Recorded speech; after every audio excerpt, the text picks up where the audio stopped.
Une vie, une œuvre. William Butler Yeats, La voix de l'Irlande.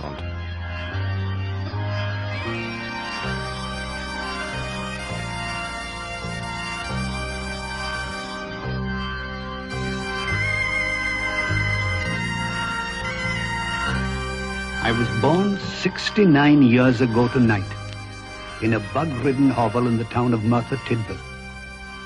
Merthyr was a roaring town of iron, steel and coal. My father was a collier. Une émission proposée par Hubert Juin, réalisée par Jean-Claude Loiseau.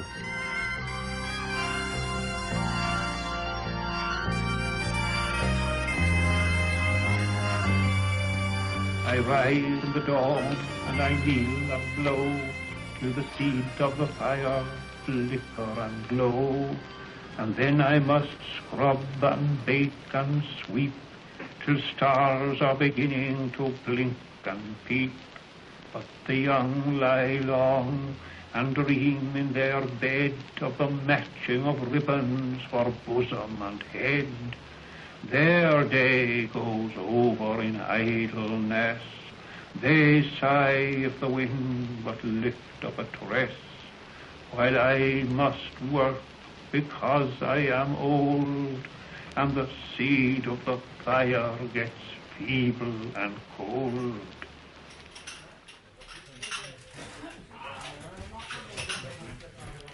Grâce à des documents qui nous ont été aimablement prêtés par la BBC, nous venons d'entendre William Butler Yeats lire lui-même l'un de ses poèmes. Or, Mark Mortimer, quelle singulière diction! Qu'est-ce que vous en pensez? C'est-à-dire que le fils du poète, Michael Yeats, a toujours prétendu que son père ne connaissait rien du tout à la musique. C'est peut-être vrai, mais ce qui est certain, c'est qu'il y a une extraordinaire harmonie dans ses vers. Et je me suis toujours demandé s'il n'exagérait pas un peu quand il lisait ses poèmes en public. Et on raconte qu'une fois aux États-Unis, il lisait ses vers donc dans cette manière chantante. Et à la fin de la lecture, une bonne femme se lève au fond de la salle pour lui dire « Mr. Yeats, pourquoi lisez-vous vos vers de cette manière-là » Réponse immédiate « Je les lis comme ça parce que c'est comme ça qu'Homère lisait ses vers. » Deuxième question de la même femme « Mr. Yeats, comment savez-vous qu'Homère lisait ses vers comme ça ?» Réponse presque aussi immédiate « L'éminence de l'homme justifie l'hypothèse. » William Butler Yeats, bien que prix Nobel en 1923, nous avons l'impression que c'est quelqu'un, pour nous autres Français, d'un peu inconnu. Or, préparant cette émission, je me suis rendu compte que la bibliographie française de Yeats est considérable, finalement. D'abord, nous disposons de deux documents majeurs. D'abord, un numéro spécial de l'édition de Lerne, un cahier de Lerne, le numéro 40, considérable et entièrement consacré à Yeats, notre auteur d'aujourd'hui. Ensuite, il y a la thèse de Jacqueline Jeunet, William Butler Yeats, avec comme sous-titre « Les fondements de l'évolution de la création poétique » et qui a été publié à l'université de Lille 3. Cette même université, les presses universitaires de Lille, ont publié au moins 3 volumes, il y en a plus, je cite simplement pour mémoire, « Exploration »,« Le crépuscule celtique », La rose secrète, qui sont des livres fondamentaux. Ensuite, chez Aubier-Montaigne, il y a un choix de poèmes. Chez Klinzig, La taille d'une agate. Chez Fayard, Vision. Et enfin, je cite pour mémoire, parce que je pense que ces livres sont épuisés, présentement, l'autobiographie, la fameuse autobiographie en 3 volumes, aux éditions du Mercure de France. Alors, pour parler de William Butler Yeats, cet inconnu très connu, eh bien, nous avons rassemblé, autour de Jacqueline Jeunet, des amis irlandais. Et nous avons choisi pour ce faire, non pas un peuple, vous n'avez pas trouvé, un bistrot. Un bistrot du quartier des Lombards, moi c'est un quartier que j'aime bien, c'est un bistrot très parisien, donc il peut être parfaitement irlandais à sa façon. Ça s'appelle Les Piétons. Les bruits que vous entendez, bien, ce sont les bruits que font les singuliers piétons qui fréquentent le café les piétons à Paris. Alors, je me tourne immédiatement vers Jacqueline Jeunet pour lui demander de nous résumer très brièvement, bien sûr, l'existence, disons, visible de ce nommé William Butler Yeats, cet inconnu, finalement très connu. Jacqueline Jeunet. Yeats est né dans les faubourgs de Dublin, à Sandymount, et il était d'origine protestante irlandaise. Son père était peintre et je crois que c'est très important de le remarquer parce qu'il sera influencé par tout le mouvement pré-raphaélite. Il a rencontré dans la famille de ses parents les peintres pré-raphaélites de l'époque et toute la poésie des débuts est marquée par cette atmosphère un peu évanescente qui est celle qu'on a appelée par la suite le crépuscule celtique. Il a été très vite à l'école à Londres et quand il était à Londres, il regrettait son Irlande natale et un jour, en passant devant un magasin, il a vu une petite balle soulevée par un jet d'eau et le bruit que faisait cette balle soulevée par l'eau lui a rappelé son Irlande natale et Sligo avec le Lough Gill et l'île d'Innisfree qui est sur le Lough Gill et ce paysage lui a inspiré l'un de ses poèmes les plus fameux que tous les petits Irlandais lisent à l'école mais qu'il a un petit peu regretté que ce poème soit devenu aussi célèbre pensant qu'il y avait tout de même autre chose de plus important dans sa poésie. Attendez Jacqueline Jeunet, je me tourne à ce moment-là vers Marc Mortimer, puisque je sais que lui, enfin il me l'a dit avant que je l'aille devant mon micro, il a des liens lui avec Sligo, qui est un lieu pour moi complètement mythique. Alors, le Sligo, c'est un comté dans le nord-ouest de l'Irlande, dont la ville principale s'appelle aussi Sligo, et où Yeats a passé ses premières vacances avec la famille de sa mère, qui était de cette région-là. Il est resté très attaché à cette région pendant toute sa vie. Et pendant les 20 premières années de sa vie, il y allait tous les étés, presque sans exception. Et vous avez un poème auquel vous tenez beaucoup, qui me semble enraciner effectivement Yeats dans Sligo. Dans Sligo, oui. C'est un des nombreux poèmes d'ailleurs qui se passe dans le comté de Sligo. Et c'est un poème qui combine son amour du pays et sur le plan patriotique et son amour du paysage. Alors il avait créé ce personnage un peu légendaire, Red Hanrahan, qui est en partie cheminot, en partie poète, en partie séducteur même. Alors voilà Red Hanrahan's song about Ireland. The old brown thorn trees break in two high over Common Strand, under a bitter black wind that blows from the left hand. Our courage breaks like an old tree in a black wind and dies. But we have hidden in our hearts the flame out of the eyes of Kathleen, the daughter of Houlihan. The wind has bundled up the crowds high over Knocknarea and thrown the thunder on the stones for all that Maeve can say.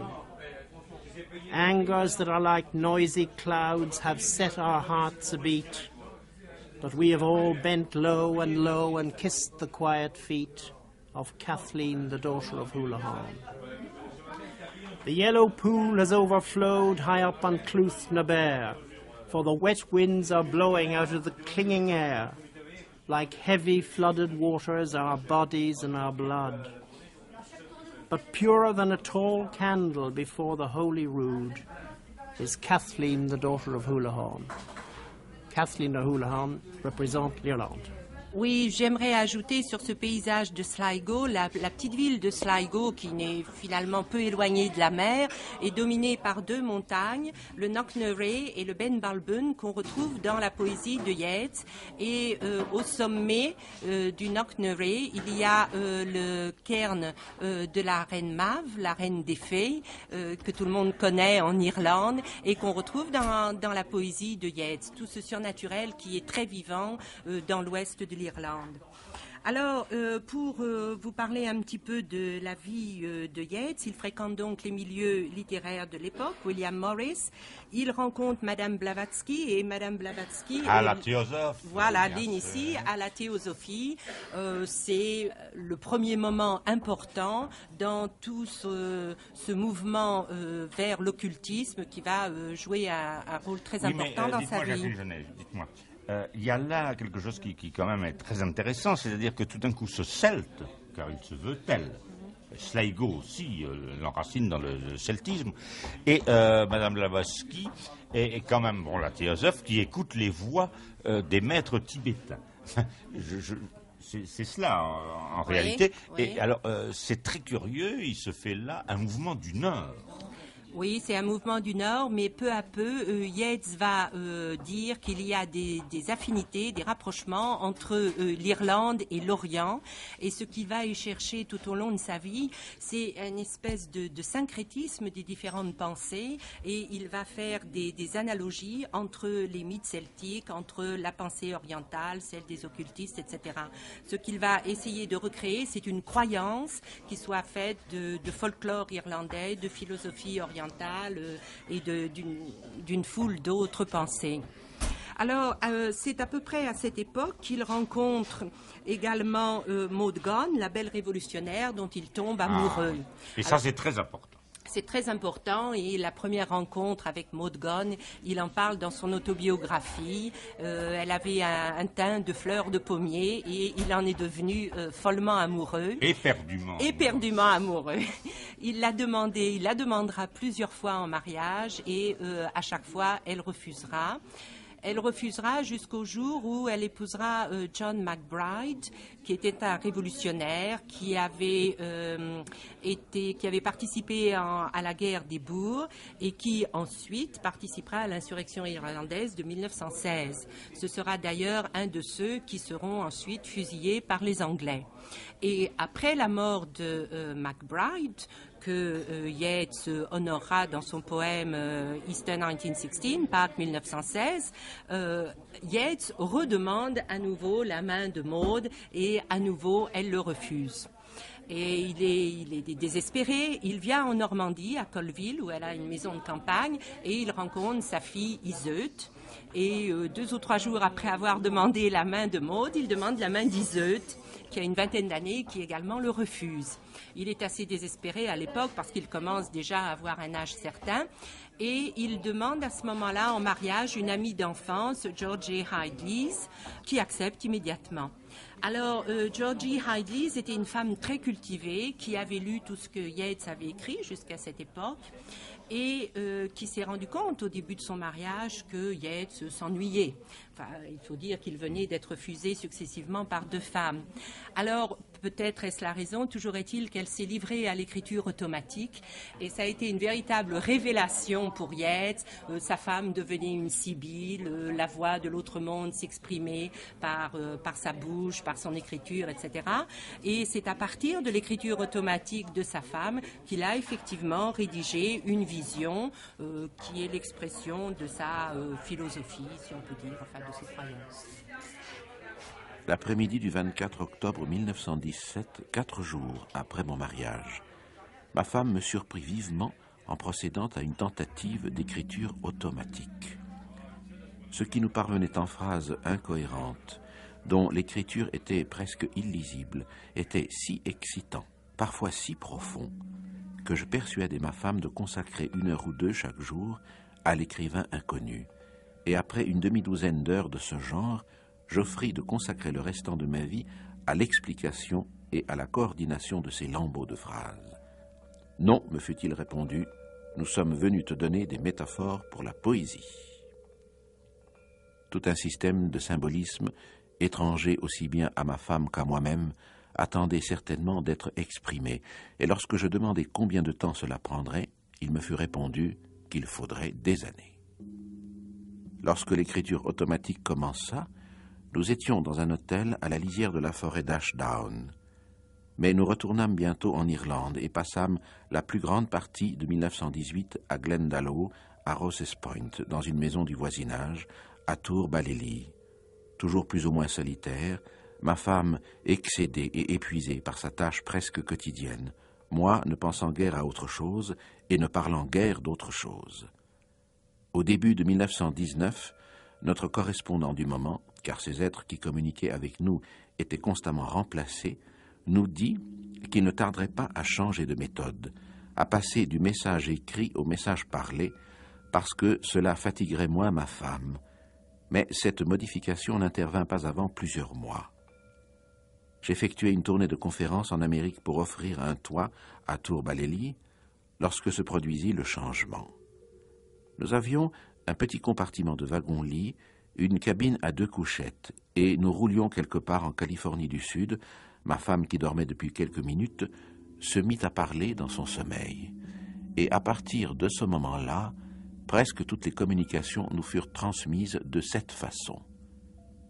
Mes instructeurs ne donnaient pas l'impression de parler du fond du sommeil de ma femme, mais en quelque sorte d'au-dessus de son sommeil, comme s'il y avait une marée sur laquelle il flottait. Un mot prononcé au hasard, avant qu'elle ne tombât dans le sommeil, suffisait parfois pour déclencher un rêve qui envahissait les communications, pour ainsi dire d'en dessous, au point de les troubler ou de les submerger, par exemple lorsqu'elle rêva qu'elle était un chat la pendulait, ou un chat recroquevillé sur lui-même, endormi et par conséquent muet. Ce chat revenait toutes les nuits, et une fois, lorsque j'essayais de le chasser en émettant le son que l'on émet lorsqu'on joue à faire le chien pour amuser un enfant, elle se réveilla en sursaut, toute tremblante. La secousse fut si violente que je n'osais plus jamais la répéter.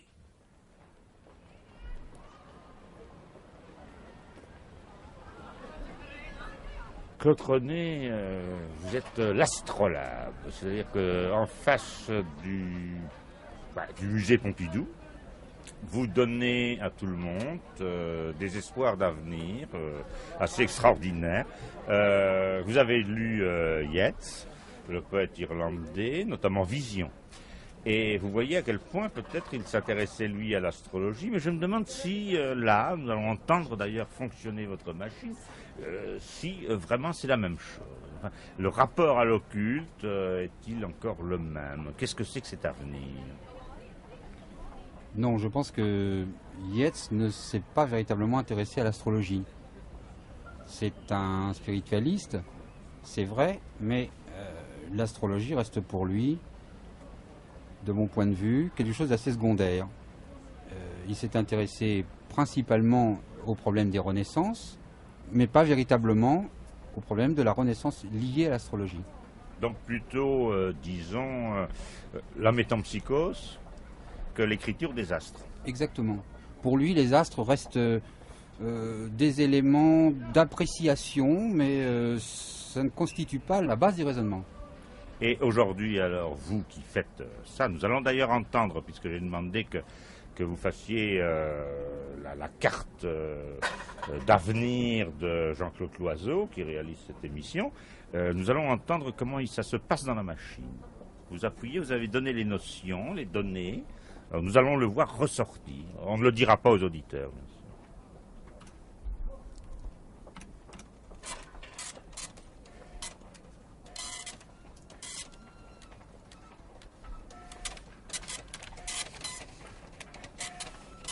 Alors, ce bruit que nous entendons là, c'est l'avenir de Jean-Claude Loiseau qui se déroule devant nous, mais je ne sais pas très bien le lien qu'il veut y avoir entre, si vous voulez, ce spiritualisme et ce que pratiquement vous faites, qui me semble être plutôt du matérialisme, enfin, en quelque façon. C'est exact. C'est exact. Ce qu'on peut faire avec l'ordinateur actuellement concerne, je pense, le degré premier du devenir des individus, c'est-à-dire leur devenir dans la vie actuelle, dans leur vie actuelle. La question se pose de savoir s'il y en a effectivement une seconde après celle-ci ou s'il y en a eu de précédentes avant celle-ci. Et pour Yeats, le problème ne se pose pas. Il y a évidemment un cycle de renaissance qu'il faut rattacher à la tradition hindouiste et même, je pense, à la tradition occidentale par l'intermédiaire des initiations égyptiennes et grecques. Oui, vous vouliez qu'on parle du surnaturel. Je crois qu'une des choses qu'il faudrait dire d'abord, c'est sa rencontre avec les œuvres de Blake. Et, ah oui, mais je crois que c'est capital. C'est ça, c'est absolument capital, parce que je crois qu'il s'insère dans la même ligne que Blake et que, disons, actuellement, Catherine Rain. C'est le même genre de poésie, la même influence néo-platonicienne, la même influence des occultistes, le même souci d'établir essayer des de liens. Se faire voyant. Voilà, c'est ça, exactement. Et d'établir des correspondances entre le naturel et le surnaturel. Et l'Irlande s'y prête particulièrement, étant donné que le surnaturel est tellement vivant dans le comté de Sligo. Il faut dire qu'un livre comme Le Crépuscule celtique est à cet égard, je pense, absolument décisif. Oui, tout à fait. Le Crépuscule celtique et La Rose secrète également sont des contes, des récits qu'il a entendu raconter aux pêcheurs à Sligo, sur les quais, ou bien par la servante Mary Battle. Il raconte les peurs qu'il avait enfant quand la servante lui racontait des récits d'apparitions, d'êtres, de créatures surnaturelles. Et il y a les fées, il y a les démons, mais il est évident que tout ce surnaturel, c'est en réalité l'inconscient de l'Irlande et l'inconscient de Yeats qui se manifeste dans ses écrits, dans son écriture.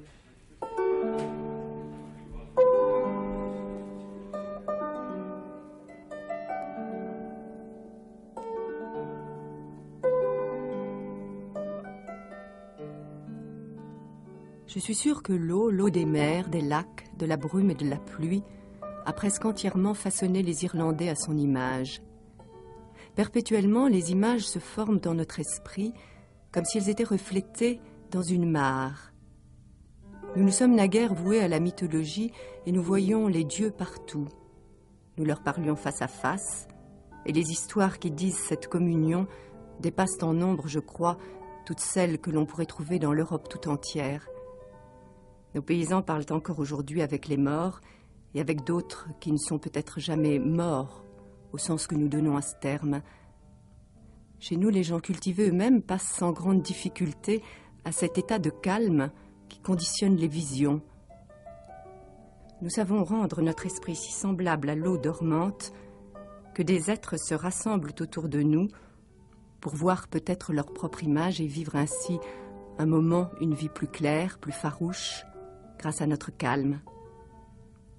Le sage Porphyre ne pensait-il pas que toutes les âmes viennent à naître à cause de l'eau et que, dans l'esprit, les images naissent même de l'eau?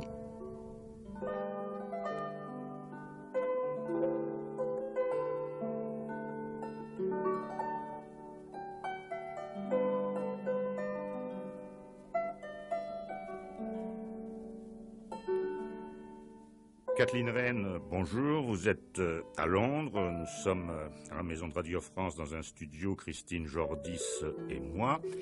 Nous allons vous poser quelques questions, ou bavarder si vous préférez, à propos de Yeats. Mais il est évident que bavarder est un terme qui trouve ici très peu son emploi et vous allez publier bientôt en Angleterre un livre titré Yeats l'initié. Vous avez déjà écrit beaucoup sur Yeats, vous avez écrit sur William Blake, et ceci n'est pas sans rapport avec cela. Alors, je voudrais vous demander comment situer Yeats aujourd'hui, et comment et de quelle façon Yeats est-il moderne? Yeats était non seulement poète d'un style magnifique, technique, etc., il était aussi un penseur central de ce siècle parce qu'il avait l'intention de communiquer une doctrine historique, on peut dire. Vous pensez à Vision, par exemple?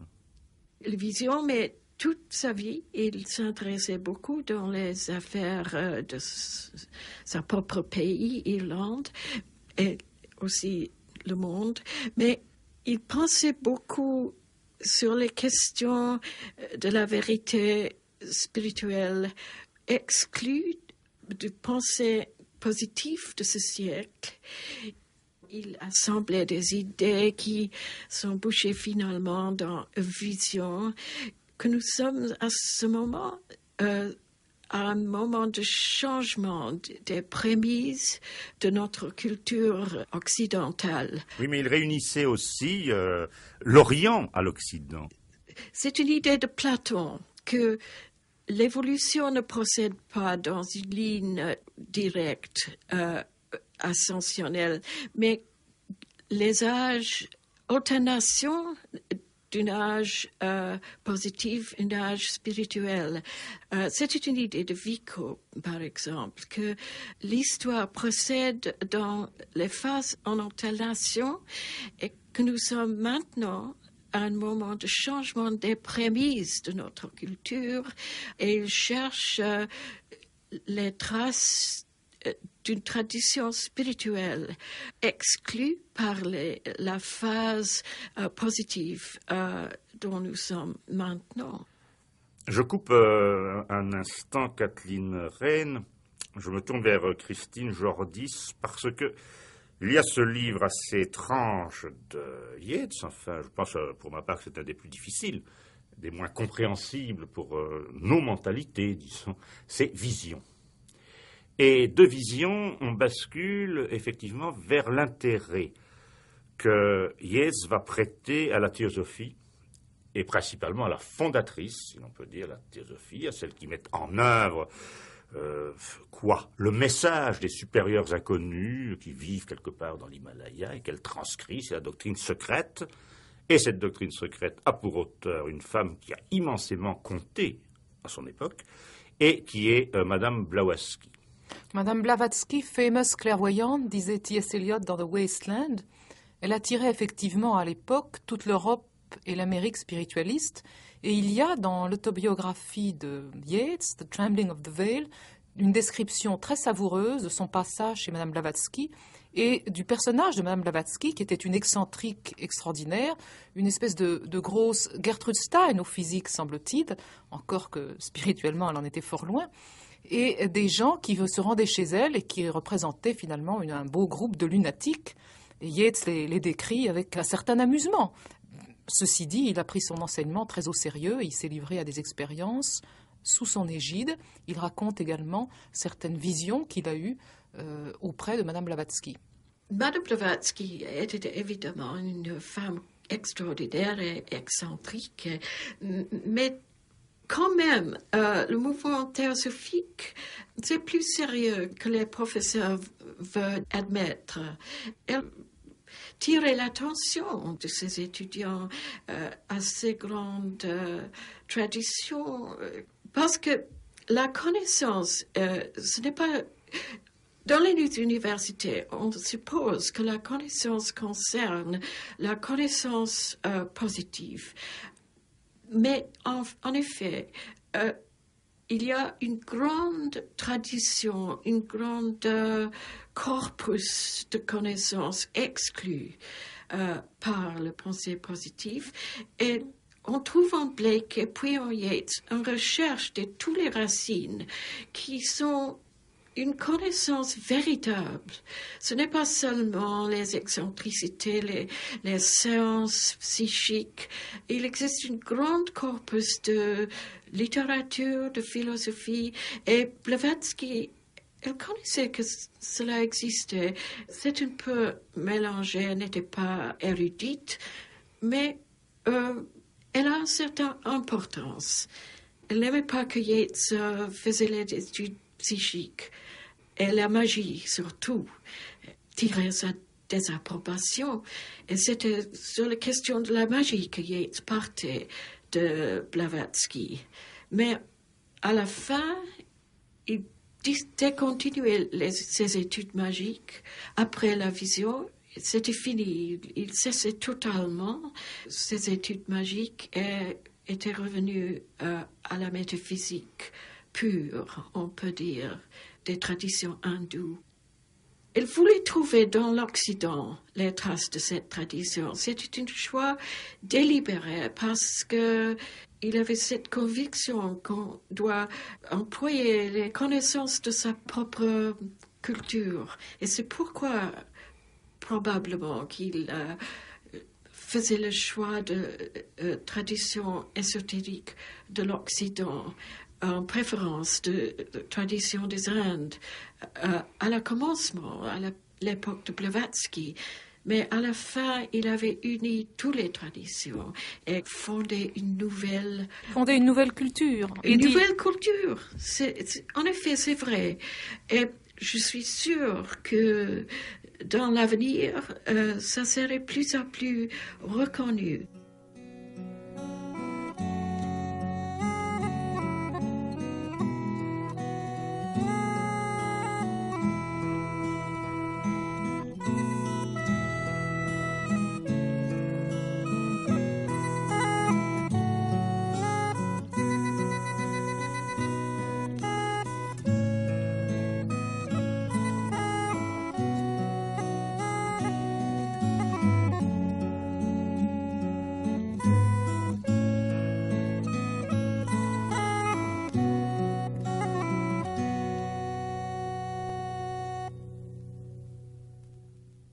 Edith Scobb, parmi les poèmes de Yeats qui sont devant vous, je vais vous demander d'en choisir un pour nous le lire, mais lequel choisissez-vous?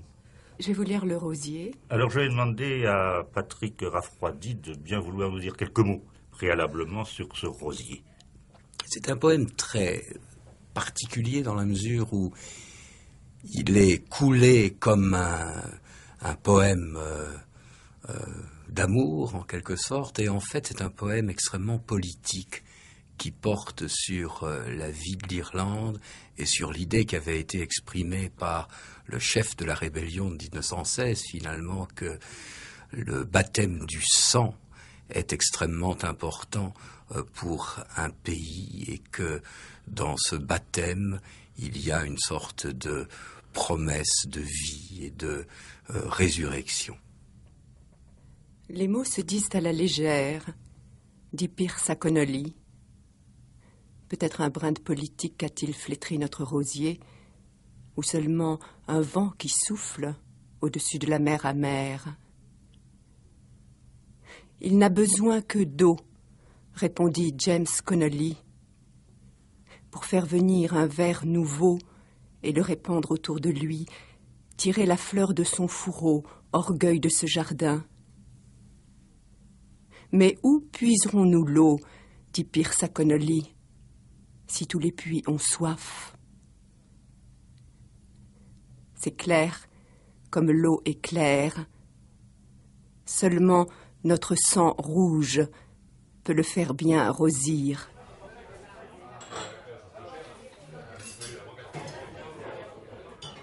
Mark Hutcheson, je voudrais vous demander, vous êtes irlandais, enfin, oui, c'est ça. Et que le sous-titre de cette émission, c'est La Voix de l'Irlande. Et en plus, vous habitez rue des Irlandais. Enfin, ça, je dois dire, c'est quand même intéressant. Et quel est encore aujourd'hui l'impact de Yeats sur l'Irlande? Alors, je ne sais pas si c'est celle de Dublin ou si c'est évidemment l'autre Irlande en combat ou en querelle. C'est une question très difficile. D'abord, en repassant en revue l'histoire de l'Irlande depuis 1916, on commence à dire que grâce à Yeats et grâce au président de Blair, l'Irlande était encore moins libre, moins indépendante après le pacte qu'on a signé avec la Grande-Bretagne en 1923, et que jusqu'à ce moment-là, l'Irlande était, même sous les Anglais, même en état d'oppression, l'Irlande était plus libre. Et Yeats y était pour quelque chose. C'est-à-dire qu'il avait une vision de l'Irlande qui était, très idéaliste, qui n'avait aucun lien avec la réalité des choses. Donc, avec De Valera, il a essayé de créer en Irlande un ancien état des choses. Ça, c'est un premier point, mais il faut dire dans un domaine beaucoup plus restreint que l'impact de Yeats sur la poésie irlandaise, sur l'écriture irlandaise se sent très très fortement. Yeats, c'est notre plus grand poète, c'est le poète irlandais. Oui, alors je vous coupe tout de suite, oui. Je me retourne vers Marc Mortimer, parce qu'enfin, voilà, le poète irlandais qui ne s'exprime pas en irlandais, qui s'exprime en anglais. Oui, c'est une question qu'on a souvent posée et je crois qu'on ne peut pas faire mieux que de citer Yeats lui-même sur ce sujet. Il a dit, je traduis grosso modo, il a dit, est-ce que nous ne pouvons pas bâtir une littérature nationaliste de l'Irlande en le faisant dans la langue anglaise, mais en restant fidèle aux légendes, aux traditions, à l'histoire de l'Irlande, du pays.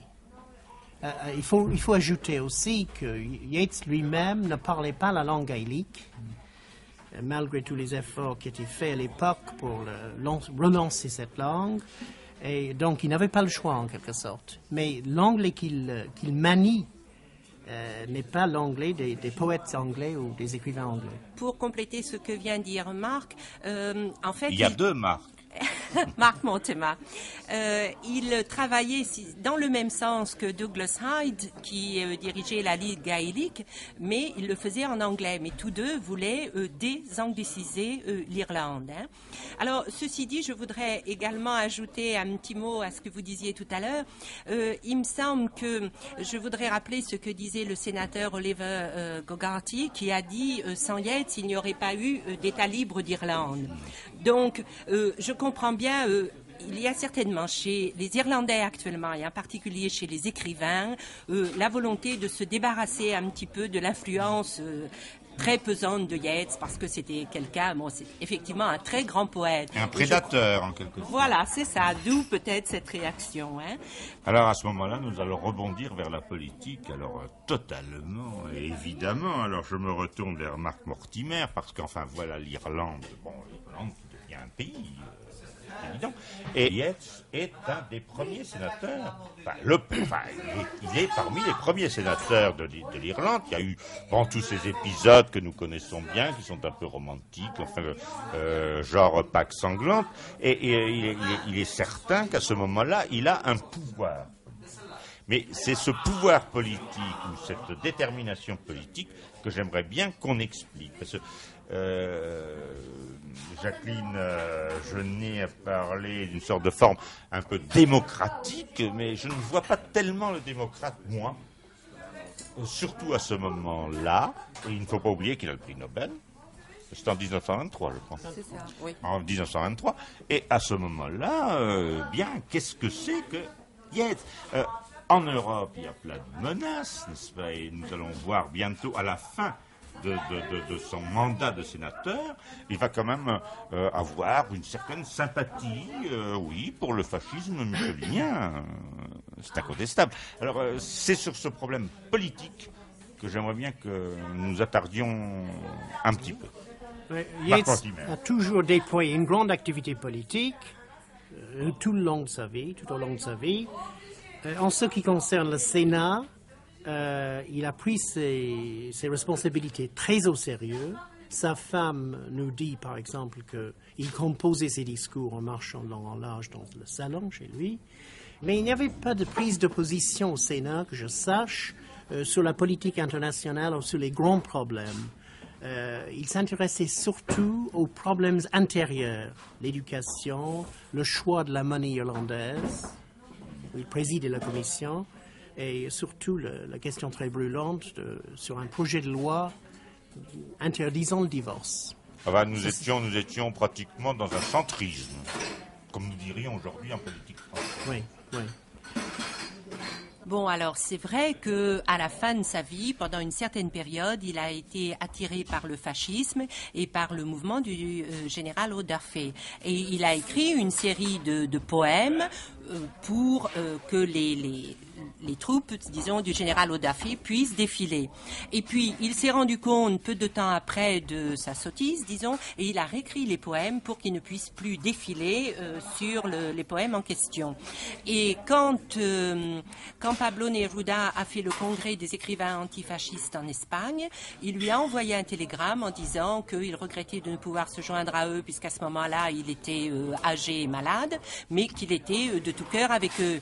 Donc, il s'est rendu rendu compte de l'erreur qu'il avait commise. Et effectivement, bon, le développement en 1939, il est mort en 39, bon, on sentait ce qui allait se passer.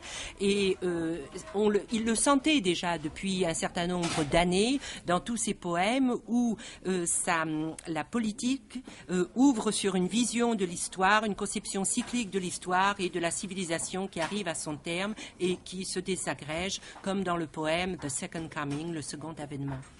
Alors il faudrait que vous nous lisiez ce second avènement. En plus, je suis assez frappé, Jacqueline Jeunet, Marc Mortibert et Marc Hutchison, parce que vous dites, il me semble qu'il y a un aspect hugolien. C'est-à-dire une volonté de transformer l'histoire en une destinée, quelque chose qu'on peut appréhender, que l'on peut prendre, écrire une œuvre qui soit capable vraiment à la fois de tenir compte du passé et de relancer l'avenir. Mais lisez-nous ce poème, si vous voulez, Marc Hutchison. The Second Coming.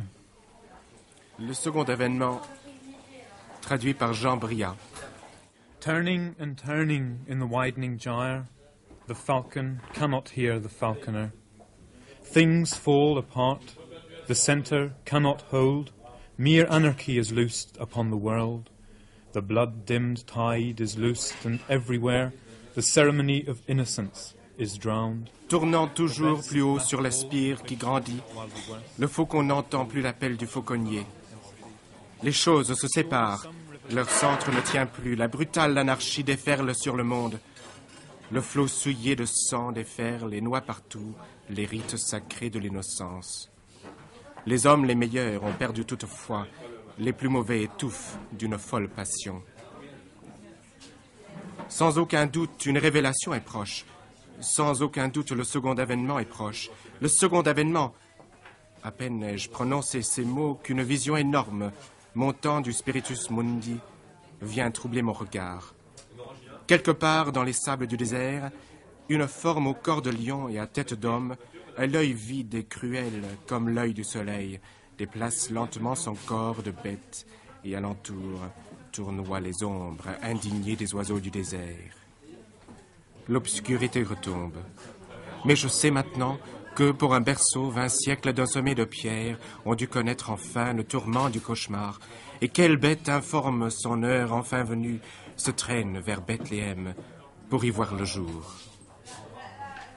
Ray Keenan, comme vous êtes un Irlandais de la jeune génération,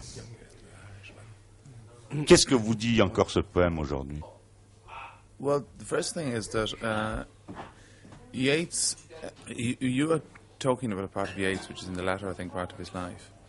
But we in Ireland don't associate Yeats too strongly with his political views. We see him most a poet as opposed to a politician. Michael dit que vous associez souvent la vie de Yeats à la dernière partie de sa vie, alors qu'en Irlande, on ne parle pas trop de son activité politique. C'est la voix qui compte, pas la voix, c'est-à-dire le poème. It's the poem. Yes. Well, he's talking about the Second Coming. I mean, he could equally be talking about the war, the possibility of a world war today. He could be equally talking about the troubles of Ireland today. But I don't know if it has any relevance. Il parle du second avènement, mais il pourrait aussi bien parler de la Première Guerre mondiale. Il pourrait aussi parler de tous les troubles de l'Irlande aujourd'hui.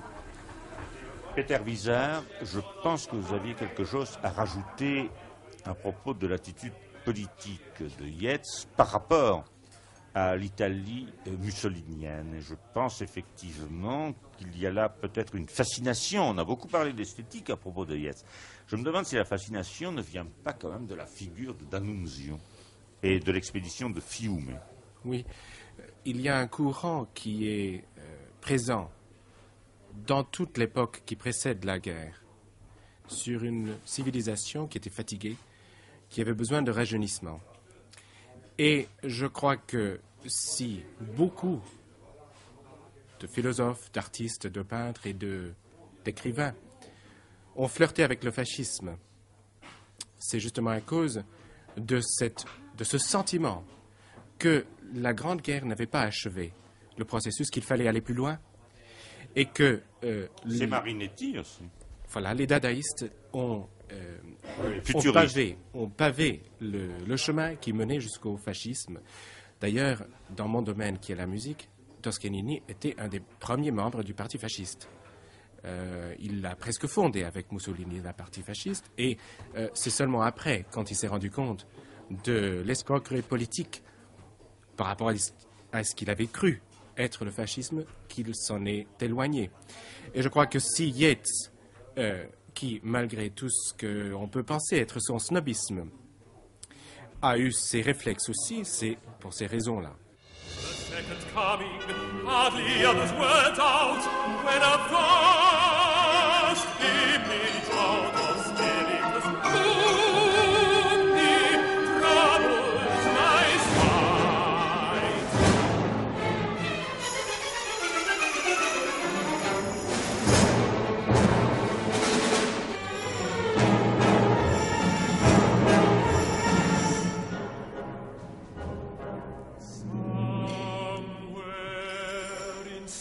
Of the desert, a shape with lion body and the head of a man, a gaze blank and pitiless as the sun is moving its slow thighs,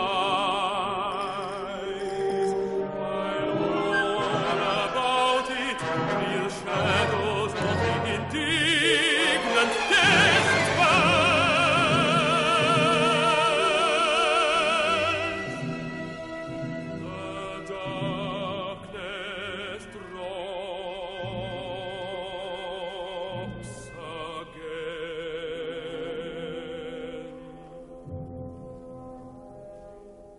Mark Mortimer, Yeats, c'est aussi un prix Nobel en 1923.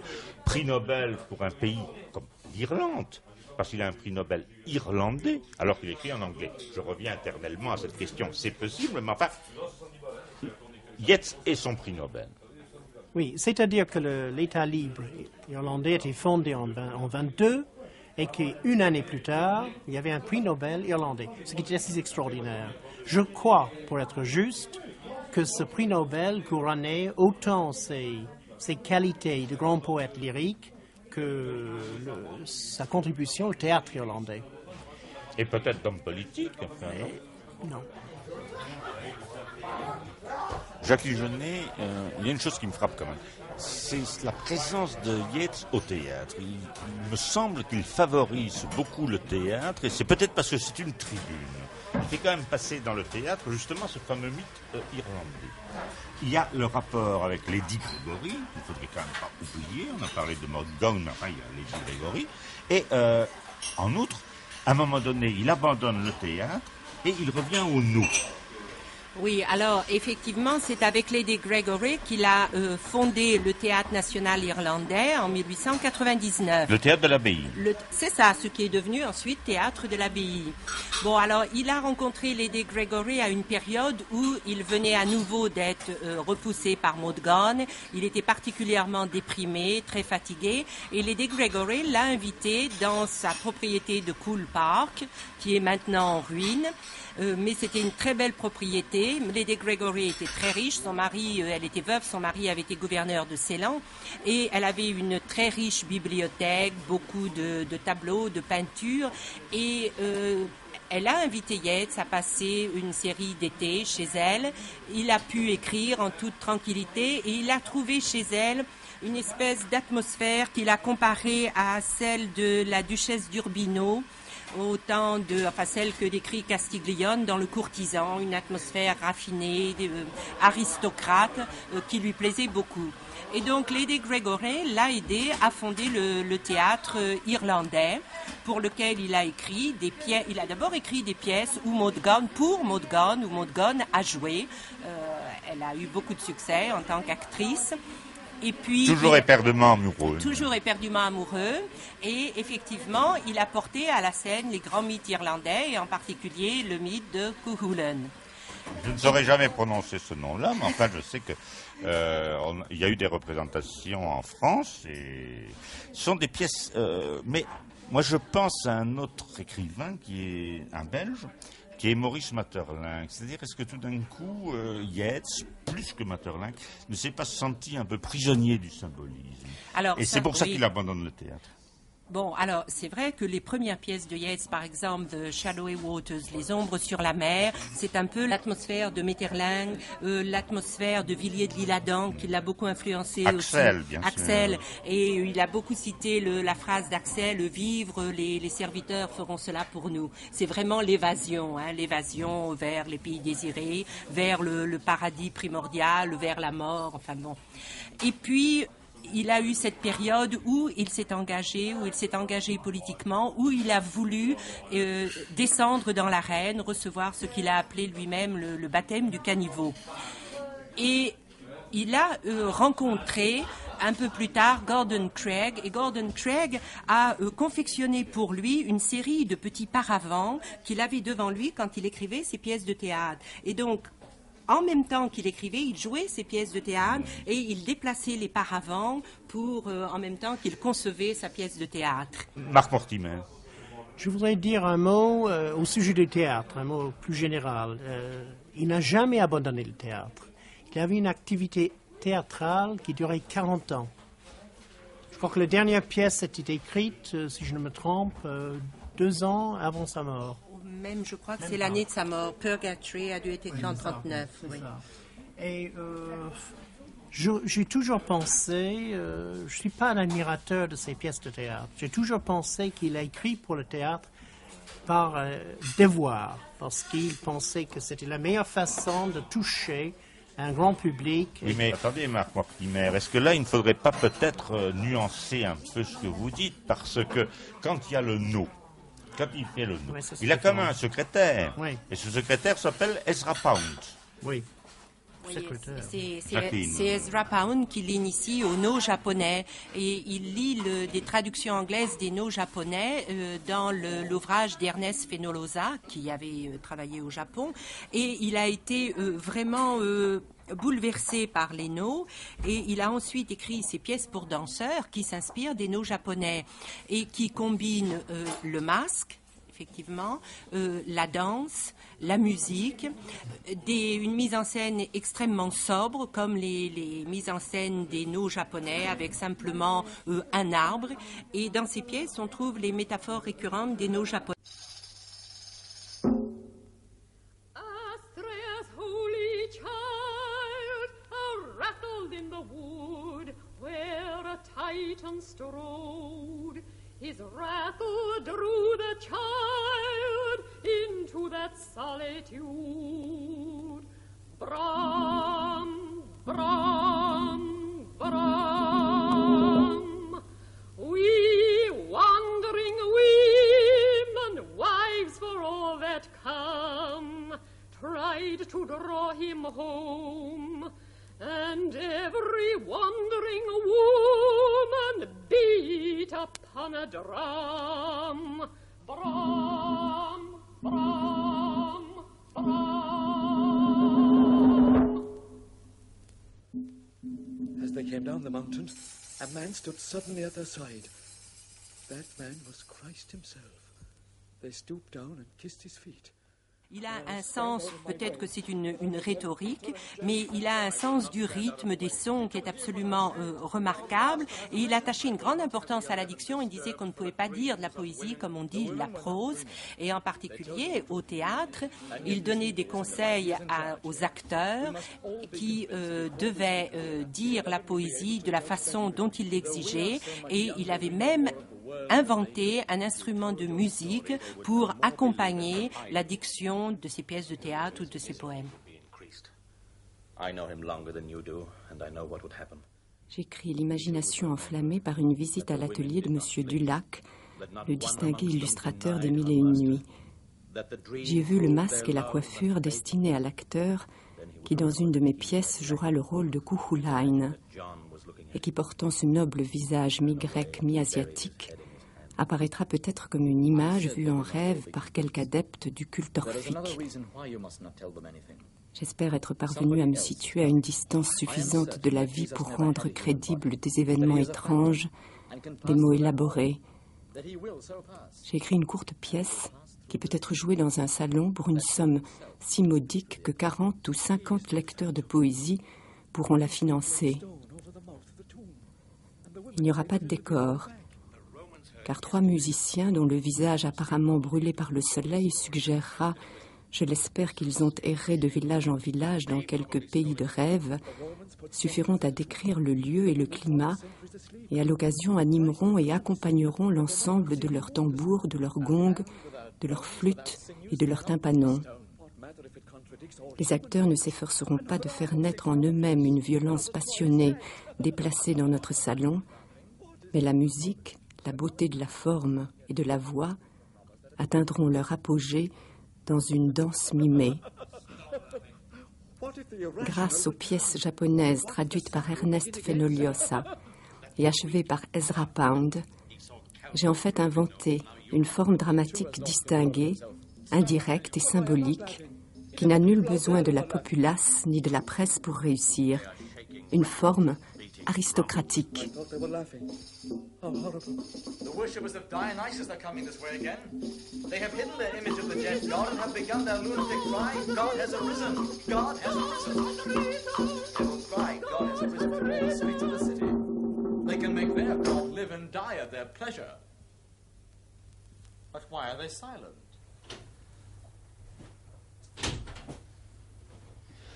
Jean-Michel Matonnière, voilà, nous sommes ici à la librairie La Ouïe. Ça fait l'angle de la rue Saint-Martin et de la rue des Lombards. Nous sommes presque en face de l'église Saint-Méry. En se penchant un peu, on pourrait entrevoir la tour Saint-Jacques. C'est-à-dire, nous sommes dans une sorte d'espace magique. Or, Yeats, lui aussi a des rapports avec le magique, mais d'une façon assez précise, puisqu'il entre dans une société secrète. La Golden Dawn, ce qui veut dire l'aube d'or. Il y rencontre des gens extrêmement mystérieux, comme Crowley. Alors, votre avis sur la Golden Dawn et sur la percée de Yeats dans cette société secrète, ou dite secrète, je ne sais pas. C'est une renaissance britannique de la Rose-Croix. Oui, la Golden Dawn est née de la société rosicrucienne anglaise, qui elle-même avait des antécédents très, très anciens. Et la Golden Dawn se présente davantage comme un mouvement littéraire, comme un mouvement d'artistes, de peintres, poètes. D'esthétique, avec un certain renouveau païen, enfin toute la mythologie égyptienne, toute la mythologie grecque. La plupart des adhérents de la Golden Dawn appartiennent à ce milieu artistique. Yeats y côtoie des écrivains comme Arthur Machen, l'auteur du Grand Dieu Pan. Traduit par tous les enfants. Voilà. Et puis surtout, Bulwer Lytton, l'auteur de Zanoni. Zanoni qui est justement un roman qui raconte l'initiation rosicrucienne telle que le 19e siècle anglais pouvait la concevoir. Mais à ce moment-là, Crowley. Aleister Crowley rentre à la Golden Dawn à peu près dans les mêmes époques que Yeats, et il va très tôt se créer une situation de conflit pour partager les pouvoirs. Il faut dire que tous ces personnages qui étaient à la tête de la Golden Dawn avaient tous un génie propre qui les poussait à vouloir diriger. Mais c'est un personnage assez effrayant quand même que Crowley. Crowley, à l'époque de la Golden Dawn, de la première Golden Dawn, est un personnage qui s'intéresse beaucoup à la magie, mais il n'est pas encore devenu le mage dont on dira plus tard qu'il était l'abomination incarnée. Crowley deviendra ce personnage extrêmement noir après sa rupture avec la Golden Dawn et après avoir fondé sa propre société. Et à votre avis, que cherche Yeats ? Est-ce qu'il refait l'ordre? Je veux dire, est-ce qu'il remet en place d'autres rituels? Comment est-ce qu'il élimine finalement Crowley? Il y a un conflit qui naît à propos d'une jeune fille que Yeats courtisait et que Crowley courtisait lui aussi. Lytton demande à Crowley de reprendre un peu en main le mouvement la Golden Dawn, et on aboutit à la scission qui se passe à Paris, où Yeats est éliminé, fonde sa propre société qui s'appelle Stella Matutina, l'étoile du matin.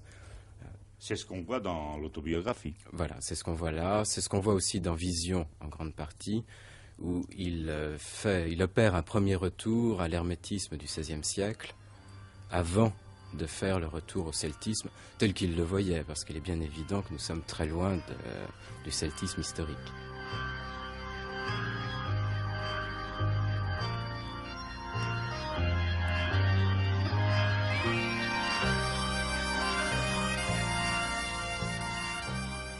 Le mouvement celtique tel que je le comprends correspond surtout à un jaillissement des légendes gaéliques. Et personne ne peut en mesurer l'importance pour l'avenir, car toute nouvelle source de légende est un renouveau d'inspiration pour l'imagination du monde. Elle arrive à un moment où l'imagination du monde est prête pour un nouvel élan, comme elle l'était lorsque sont apparues les légendes d'Arthur et du Graal. La réaction contre le rationalisme du XVIIIe siècle s'est mêlée à une réaction contre le matérialisme du XIXe. Et le mouvement symbolique qui a atteint sa perfection en Allemagne avec Wagner, en Angleterre avec les pré-raphaélites, en France avec Villiers de l'Isle-Adam et Mallarmé, en Belgique avec Maeterlinck, ce mouvement qui a ému l'imagination d'Ibsen et de D'Annunzio est certainement le seul mouvement qui dise des choses nouvelles. Les arts, en méditant sur leur propre intensité, sont devenus religieux et cherchent, comme l'a dit Verhaeren, je crois, à créer un livre sacré. Ils doivent, comme toute pensée religieuse l'a toujours fait, s'exprimer à travers les légendes. Or, les légendes slaves et finnoises parlent de forêts et de mers mystérieuses. Les légendes scandinaves sont racontées par un grand maître et parlent également de forêts et de mers étranges.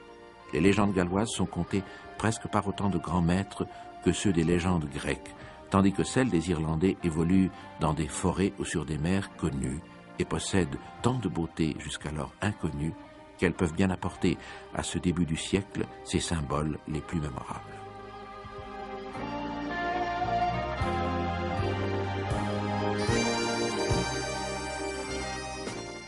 Les rites de la Golden Dawn sont fortement imprégnés de mythes égyptiens, de magie plus ou moins noire, sont fondés sur un manichéisme poussé à l'extrême.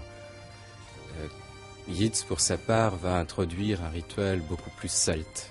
C'est la naissance d'ailleurs en Angleterre de la voix de l'Irlande, avec tout le passé irlandais qui ressurgit, une confusion extrême entre mystique et politique. Et Yeats va avoir tendance à expurger ce qu'il avait appris à la Golden Dawn et à introduire des classifications entièrement basées sur le système celtique. Non, ce pays n'est pas pour le vieil homme. Garçons et filles, à leur étreinte, et les oiseaux des arbres, ces profusions de la mort, à leur chant. Les cataractes de saumon, les mers gonflées de maquereaux, tout, ce qui nage, vole, s'élance, tout, dans l'été sans fin, célèbre concevoir, naître et mourir. Prise dans la musique des sens, toute vie néglige les monuments de l'incoercible intellect. L'homme qui a vieilli n'est qu'une loque, un manteau déchiré sur un bâton, à moins que l'âme ne batte des mains et ne chante toujours plus fort à chaque accroc nouveau du vêtement mortel. Or il n'est pour le chant qu'une école, lyre, au monument où l'âme a sa splendeur. Et c'est pourquoi j'ai franchi les mers et je suis venu à la ville sainte, Byzance. Lorsque j'essayais de le chasser en imitant le son que l'on aimait lorsqu'on joue à faire le chien pour amuser un enfant, il se réveillait en sursaut, toute tremblante. La secousse fut si violente que je n'osais jamais plus la répéter. Bon. Alors on en lit chacun. T'en as combien? J'en ai 1, 2, 3. Moi aussi. 3.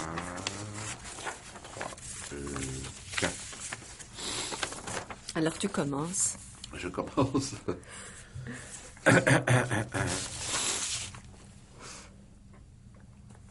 Tu as soif, hein, il y a du thé. J'en prends une petite goutte.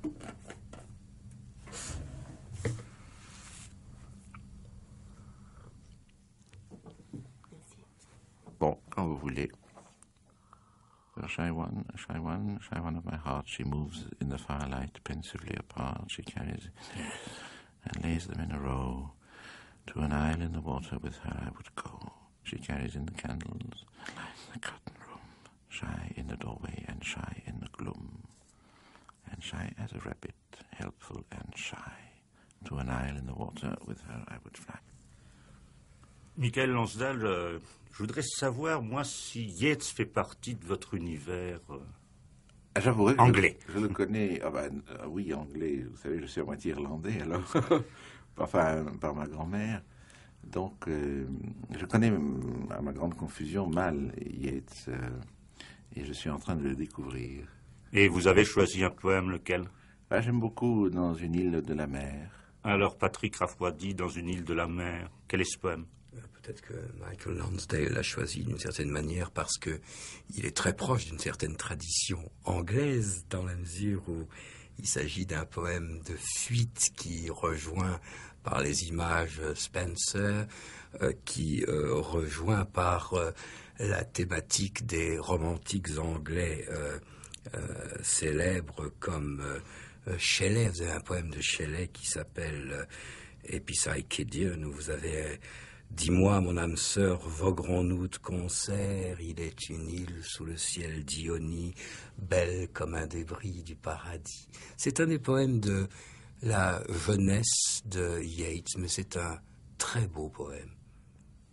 Timide, la timide jeune fille de mon cœur, à la lueur du feu va et vient l'air songeur.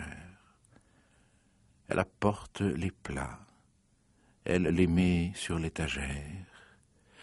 J'irai bien, elle et moi, dans une île de la mer. Elle apporte les bougies et les rideaux éclairs, timide, à contre-jour, et timide dans le noir. Et timide comme un lièvre, serviable et timide. Je volerai, elle et moi, dans une île de la mer. Vous avez choisi, Michael Lansdal, ce poème, et vous vous êtes fait plaisir, j'imagine, mais moi je voudrais que vous lisiez celui-ci. Et vous allez comprendre dans quelques secondes, après votre lecture, pourquoi je vous le demande précisément. Léda. Le heurt d'un vent. De grandes ailes battent encore sur la fille chancelante, dont les cuisses sont frôlées par les palmes noires, dont la nuque est captive du bec, et sa poitrine sous sa poitrine à lui est sans recours. Comment ces vagues doigts terrifiés pourraient-ils des cuisses affaiblies repousser tant de gloire? Comment un corps, sous cette ruée blanche, ne sentirait-il pas battre l'étrange cœur? Un frisson dans les reins engendre là le mur brisé, la tour et la voûte qui brûlent, et Agamemnon mort. Elle, emportée, elle, écrasée par le sang brut de l'air, prit-elle son savoir avec sa force, avant qu'indifférent, le bec l'eût laissé choir. Eh bien, Michael Lansdal, si je vous ai demandé de lire cette Léda dans la version française d'Yves Bonnefoy, c'est tout simplement parce que grâce à nos amis de la BBC, nous avons trouvé une version de ce poème en anglais, mais lue par ce grand écrivain qui est Dylan Thomas. Je pense que c'est un document très important, très émouvant, et le voici. Leda and the Swan. A sudden blow, the great wings beating still above the staggering girl, her thighs caressed by the dark webs, her nape caught in his bill, he holds her helpless breast upon his breast. How can those terrified, vague fingers push the feathered glory from her loosening thighs? And how can body laid in that white rush but feel the strange heart beating where it lies? A shudder in the loins engenders there the broken wall, the burning roof and tower, and Agamemnon dead. Being so caught up, so mastered by the brute blood of the air, did she put on his knowledge with his power before the indifferent beak could let her drop?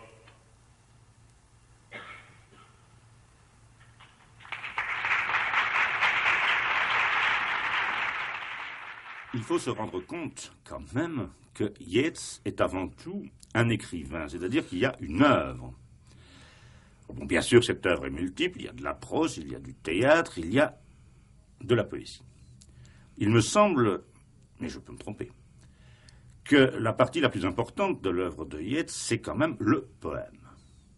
Alors, je voudrais vous demander, Patrick Rafroidi, comment on pourrait définir, avant de le situer, comment on pourrait définir ou approcher le poème de Yeats, ou le situer dans la poétique. C'est peut-être difficile de le situer de manière définitive dans la mesure où on a affaire à quelqu'un qui a eu une longévité quand même extraordinaire.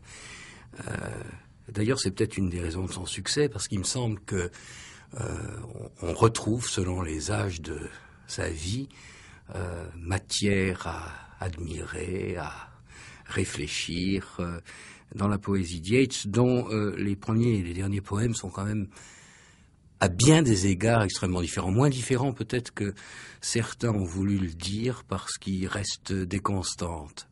La constante, c'est-à-dire le symbolisme et la voix populaire. Enfin. Oui, mais aussi une constante formelle, si vous voulez, dans la mesure où je crois que c'est une des raisons de sa grandeur. Il y a chez Yeats un désir de perfection que l'on trouve dès l'abord. Alors on peut sourire parfois un petit peu d'un certain romantisme, d'un folklore pas totalement assimilé au départ, mais ce romantisme, ce folklore sont incarnés en quelque sorte dans des poèmes qui sont déjà d'une perfection formelle assez remarquable.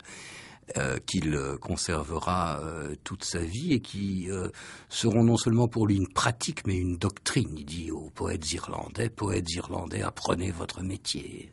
Moi, je voudrais dire là quelque chose, et qui me semble l'évidence même, encore que on peut objecter qu'il n'y a pas d'évidence, mais dans la poésie de Yeats, c'est le côté incantatoire. Parce que non seulement il a pratiqué la magie comme de la poésie, mais sa poésie, comme le dit Kathleen Raine, était une magie.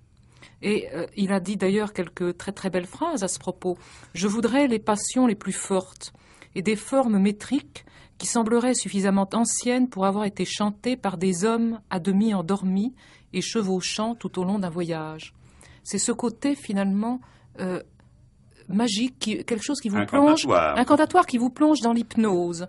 C'est-à-dire qu'en lisant les poèmes de Yeats, en les écoutant, on a peu à peu l'impression d'être transporté dans un autre monde, dans un monde qui est au-delà du nôtre et peut-être qui se situe entre la veille et le sommeil.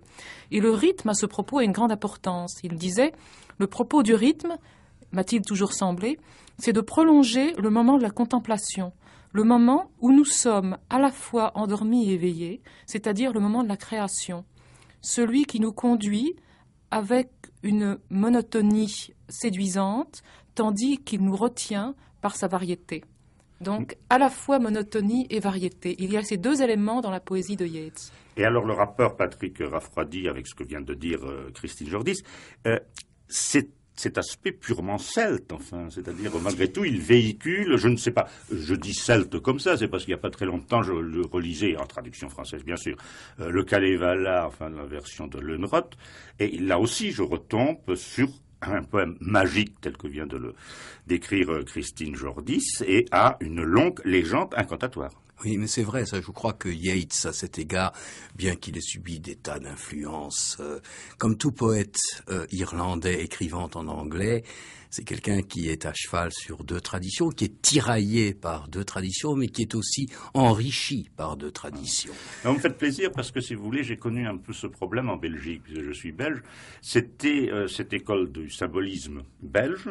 Ce sont des Flamands qui écrivaient en français.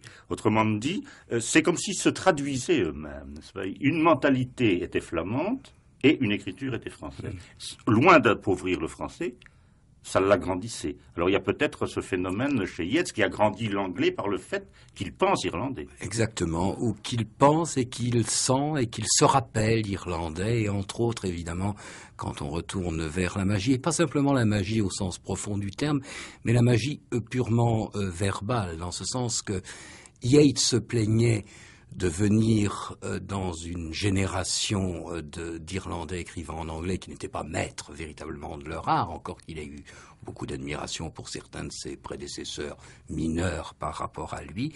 Il y avait toute cette tradition de la poésie gaélique qu'il ne lisait pas lui-même d'ailleurs dans l'original vraisemblablement, mais où la perfection formelle, où cette incantation rythmique, métrique, jouait un rôle absolument considérable. Et ça, je crois que ça a été une influence absolument déterminante. Et jusqu'à la fin de sa vie, même dans les poèmes qui sont apparemment les plus libres et les plus personnels, et où il semble abandonner enfin certaines de ses formes rythmiques, on retrouve cette perfection et cette rigueur.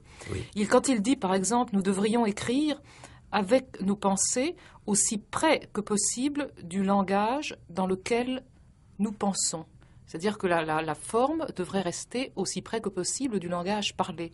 Mais malgré tout, ça n'a jamais ce naturel qu'il préconise. C'est quelque chose d'extraordinairement travaillé. Le labeur de la poésie, il en parle sans cesse. C'est aussi la volonté qui me semble être à l'œuvre chez Yeats, une volonté d'habiter.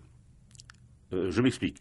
Moi, j'aime bien quand les gens veulent habiter. C'est Hauteville House pour Victor Hugo, par exemple. Alors, chez Yeats, vous avez Sligo, et puis vous avez sa fameuse tour, n'est-ce pas, qu'il restaure. Il prend pied en Irlande. Il construit à la fois la maison et le poème. On a d'autant plus besoin de racines qu'on est partiellement déraciné, et on est partiellement déraciné si on appartient à deux cultures, ce qui était son cas. Il avait besoin de retrouver cet enracinement fondamental qu'il a retrouvé précisément par ses souvenirs de Sligo, par son implantation à Thorbalilly, etc. Ça, il y a aucun doute. Et ça fait une très grande partie de sa grandeur, parce que un poète comme lui aurait pu, voyez, Vision, etc., devenir d'une abstraction un peu navrante. Or, ça n'a jamais été le cas finalement, et quand ça l'a été très sporadiquement, il a récusé ce genre d'attitude. Il s'est toujours méfié de l'abstraction. C'est quelque chose dont il s'explique dans son autobiographie, The Trembling of the Veil, très tôt. Le frémissement du voile, oui, en français. Le frémissement du voile en français. Et ces symboles étaient souvent même des noms de lieux. Son implantation géographique apparaît dans toute sa poésie. Enfin, ces noms de lieux qui reviennent sont le signe de son appartenance, de l'appartenance spirituelle, plus encore que géographique. Oui, mais ça se double quand même d'une mouvance, parce que nous ne faisons pas quand même penser aux auditeurs que Yeats c'est un monsieur qui tout d'un coup se cantonne. Disons dans la ballade ou enfin c'est pas Burns, enfin non, je veux dire, il passe quand même d'un théâtre symboliste, disons ses premières pièces, vers le no. Il y a une et puis c'est une Irlande générale, c'est pas seulement l'Irlande médiévale ou des temps anciens, c'est aussi bien l'Irlande moderne, parce que dans sa poésie on voit l'Irlande ancienne et héroïque et romantique, mais on voit également l'Irlande moderne, et cela de plus en plus au fur et à mesure qu'on avance. Enfin, tous les héros de la Révolution, tous les héros de la guerre irlandaise sont là, contenus dans ces vers. C'est une poésie universelle. Mais vous parlez de son évolution, moi je la verrais volontiers. J'espère que ça n'est pas une déformation universitaire en 3 temps, en quelque sorte. C'est-à-dire, dans un premier temps, une espèce d'abandon à à l'âme populaire, mais au sens extrêmement vaste du terme. Et puis, une réflexion extrêmement hautaine, contemplative, abstraite, et puis quelque chose qui atteint la perfection justement parce que cela allie les deux éléments. Ça n'a pas perdu la sève essentielle et ça a été repensé, refaçonné. Le piaillement d'un moineau de gouttière, la lune et tout ce lait des chemins du ciel et toute la fameuse harmonie des branches avaient bien effacé l'image de l'homme et son cri d'angoisse. Mais une fille surgit aux lèvres pourpres de deuil, qui sembla la grandeur du monde en larmes, condamnée comme Ulysse, et les vaisseaux qui boitent, au loin, fiers comme Priam assassiné. Surgit, et dans l'instant les gouttières braillardes, la lune qui grimpait à un ciel vide, et toute cette lamentation des branches ne purent être qu'à l'image de l'homme et son cri d'angoisse. Qu'est-ce qu'on peut dire aujourd'hui, l'auditeur de notre temps, et français de surcroît, pour l'amener à lire Yeats? Je crois qu'on peut lui dire que la simple lecture de Yeats, même sans chercher à comprendre, à pénétrer dans la pensée de Yeats, qui, comme vient de le dire Patrick Raffoidi, était quelque chose de très complexe et qui présuppose la connaissance de la philosophie chinoise, de la philosophie hindoue, du spiritisme, de l'école théosophique. Bon, même sans pénétrer dans ces replis de la pensée, il suffit de lire un poème de Yeats et on se sent embarqué, emmené, comme cet homme qui chemine à cheval et qu'il nous décrit, et qui est entre la veille et le sommeil. La simple allure des rimes, le côté incantatoire, nous porte. Et que c'est ça, finalement, la valeur d'une grande poésie, c'est que même si on ne la comprend pas dans le détail, il y a un influx qui passe et qui est si fort qu'elle nous tient tout entier. Eh bien alors nous allons lui laisser encore une fois, pour ces documents très rares qui viennent de la BBC, nous allons lui laisser une fois encore la parole. When we come at the end of time, for Peter sitting in state, he will smile on the free old spirit, but call me first through the gate, for the good are always the merry, saved by an evil chance, and the merry love the fiddle, and the merry love to dance, and when the folk there spy me, they will all come up to me, with ear as the fiddler of Donay, and dance like a wave of the sea.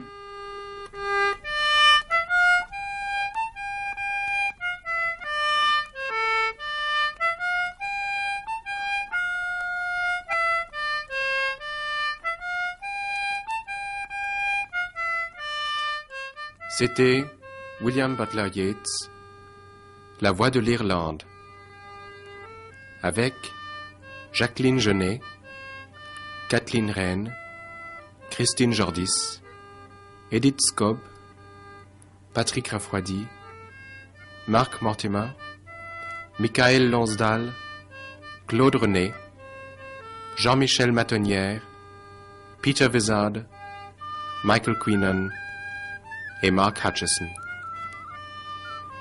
Avec les voix de William Butler Yeats et Dylan Thomas, document de la BBC.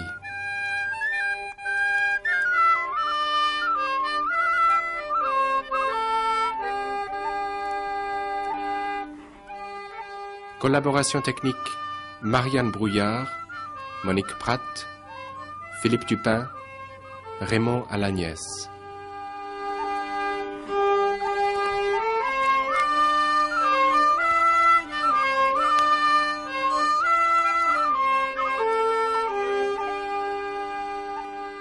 Une émission proposée par Hubert Join, réalisée par Jean-Claude Loiseau.